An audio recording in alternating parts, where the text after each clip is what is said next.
តាមការបញ្ជារបស់បងអូនស្រីខ្ញុំមកមុខបាន 100000 រៀលអញ្ចឹងមកហូបទី1ជាអីមែឆើទី20បាត់ដើម្បីលុយ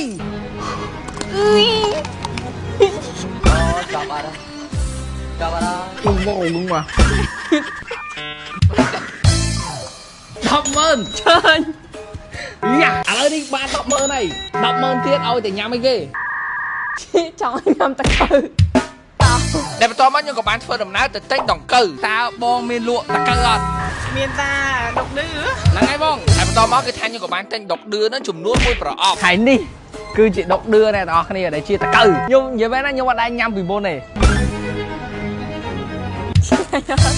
អូចាប់អត់វា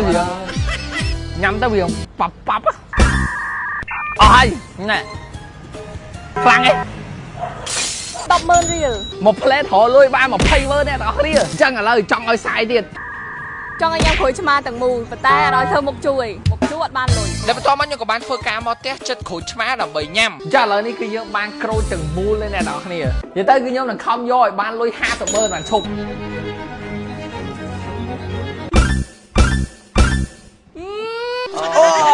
អូចាប់អត់អូយអ្នកទាំងអស់គ្នាខ្ញុំមិនដឹងថាគាត់ឲ្យក្រូចឆ្មាប៉ុណ្ណឹងជូរអញ្ចឹងអ្នកទាំងអស់គ្នា challenge នេះគឺខ្ញុំធ្វើបានទេតែវាជូរពេកថាសម្រាប់ចុងក្រោយមួយញ៉ាំបុកល្ហុងម្ទេស50គ្រាប់ទៀតអត់តោះដើម្បី100000តែក្រោយពីនោះទៅមកខ្ញុំក៏បានធ្វើដំណើរទៅកន្លែងគេលក់បុកល្ហុងព្រោះនេះក្មួយសុំដាក់ម្ទេសប៉ុណ្ណេះបើនិយាយពីបុកល្ហុងរបស់ខ្ញុំវិញវាមិនមែនជាបុកល្ហុងទេវាខ្លាយទៅជាបុកម្ទេសបាត់ហើយមើលទីមើល50គ្រាប់មែនអត់ប្រហែលពូនេះ50ហ្នឹង50ហើយដល់តែពេលដាក់ម្ទេសច្រើនចឹងគឺថាបុកល្ហុងខ្ញុំគឺឡើងក្រហមឆ្អិនឆ្អៅតែម្ដងនេះអ្នកនរគ្នាគឺ50គ្រាប់ចាឥឡូវហ្នឹងគឺយើងទៅផ្ទះអញ្ចឹងអ្នកនរគ្នានេះ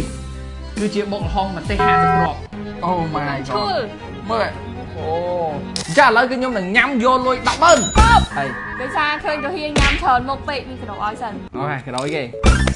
ថ្នាំរាគដែលស្បែកតាគឺជាថ្នាំព្យាបាលរាគដែលជាផលិតផលរបស់ប្រទេសបារាំងតែម្ដងដែលវាបានទៅកម្ចាត់នៅឫសគល់របស់ជំងឺរាគដែលកម្ចាត់ចោលនៅមេរោគក៏ដូចជាធាតុបង្កដែលកើតឲ្យមានជំងឺរាគដែលវាស័ក្តិសមបំផុតសម្រាប់ក្មេងចាប់ពីអាយុ2ឆ្នាំរហូតដល់មនុស្សចាស់ហើយសំខាន់គេមានធាតុផ្សំពីធម្មជាតិទៀតដែលសម្រាប់វិធីប្រើប្រាស់គឺបងប្អូនលាយមួយកញ្ចប់ជាមួយនឹងទឹកកន្លះកែវញ៉ាំមួយថ្ងៃ3ដងហើយបន្តញ៉ាំចំនួន3ថ្ងៃដើម្បីឲ្យគ្រប់ចំនួនដងហើយចាប់ផ្ដើមញ៉ាំនៅពេលដែលឃើញរោគសញ្ញារាគដំបូងនៅក្នុងរដូវកាលបងជុំមុនខាងមុខនេះអ្នកទាំងអស់គ្នាគួរណាតែមានស្បែកតាតាមខ្លួនដោយសារតែជំងឺរាគគឺយើងអាចដឹងមុននោះទេអញ្ចឹងនៅពេលដែលយើងមានថ្នាំបង្ការជំងឺរាគហើយគឺយើងអាចដើរលេងដោយទំនុកចិត្តតែម្ដងហើយអ្នកទាំងអស់គ្នាក៏អាចស្វែងរកទិញស្បែកតានៅគ្រប់អសោស្ថានទាំងអស់ទូទាំងប្រទេសឥឡូវគឺយើងនឹងញ៉ាំហើយអ្នកទាំងអស់គ្នាគិតតែគេញ៉ាំបានអត់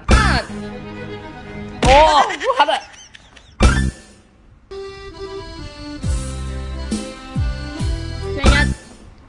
អូលេប